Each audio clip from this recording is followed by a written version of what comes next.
আসসালামু আলাইকুম। আমি আব্দুল আলিম শেখ।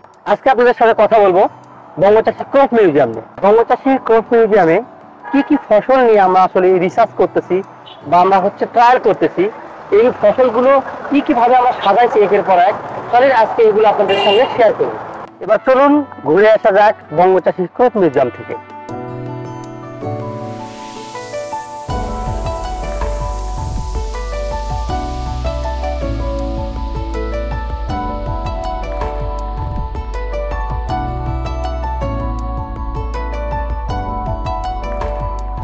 সম্মানিত কৃষিপ্রেমী উদ্যোক্তা ভাইরা, প্রথমে আমি যে ফসল নিয়ে কথা বলবো সেটা হচ্ছে টমেটো। টমেটো হচ্ছে শীতকালীন একটা অত্যন্ত জনপ্রিয় সবজি।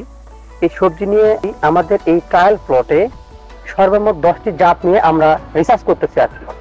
তো এই বঙ্গচাষীর যে স্লোগান, এটা নিশ্চয়ই আপনাদের মনে আছে। আমাদের স্লোগানটা হচ্ছে আমাদের পরীক্ষিত আপনাদের সফলতা।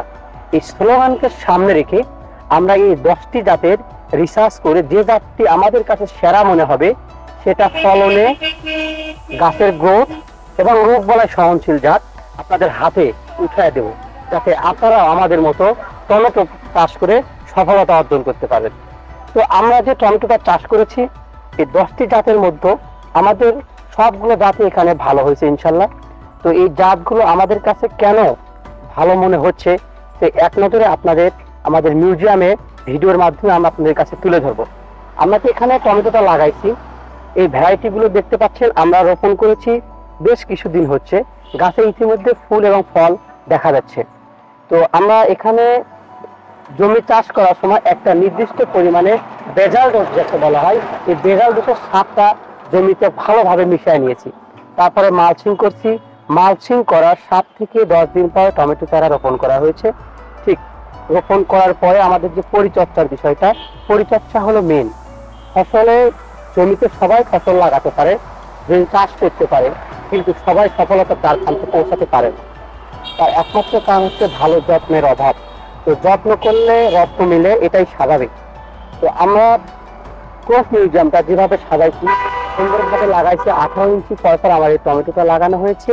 এই প্যাটার্নের মাচা দেওয়া হয়েছে। অনেকে আপনারা হয়তো জিজ্ঞেস করবেন আমাদের এখানে মাচার নেট কেন ব্যবহার করা হয় নাই। আমাদের মাচার নেট আমরা ব্যবহার করিনি, কারণ আমাদের এখানে যখন আপনারা টার্গেট করবেন 2টা ফসল, সেক্ষেত্রে মাচার নেটটা ব্যবহার করা উচিত। যখনই আপনারা একটা ফসল নিয়ে কাজ করবেন, সেক্ষেত্রে মাচার নেটটা ব্যবহার করা ব্যয়বহুল। আমাদের এখানে টমেটো ফুল ফলে পরিণত হচ্ছে। এই ফুল যাতে নষ্ট না হয় সেদিকে লক্ষ্য করে আমরা এখানে ব্যবহার করেছি টমেটো গ্রেড হরমোন জোয়ার। জোয়ার প্রতি লিটার পানিতে 20 ml করে ব্যবহার করেছি, যে কারণে একটা ফুল আমাদের নষ্ট হয়নি, সবগুলো সেটিং হয়েছে। তো আমাদের এই টমেটো লাগানোর পর আরেকটা প্রধান সমস্যা হচ্ছে টমেটো, মরিচ এবং বেগুনের যে প্রধান সমস্যা, সেটা হচ্ছে উইল্ডিং। আপনারা আমাদের প্রশ্ন করতেই পারেন যে আপনাদের ট্রায়াল প্লটে কেন একটা টমেটোর গাছ উইল্ডিং হয়নি। সেক্ষেত্রে দর্শক আমি আপনাদের বলবো যে ট্রাইকোডার্মা যেটা পাউডার, সেটা যদি আপনারা নির্দিষ্ট পরিমাণে জমি তৈরির সময় ব্যবহার করেন, সেক্ষেত্রে এর থেকে পরিত্রাণ পাওয়া যায়। আর একটা সহজ উপায় হচ্ছে আপনারা ট্রাইকোডার্মা লিকুইড যদি প্রতি লিটার পানিতে 2 মিলি করে মিশিয়ে গাছের গোড়ায় 7 দিন পর 2 বার স্প্রে করেন পরপর, আমি আশা করব আপনাদের মরিচ, বেগুন, টমেটো কোনো ফসল আর উইল্ডিং হবে না।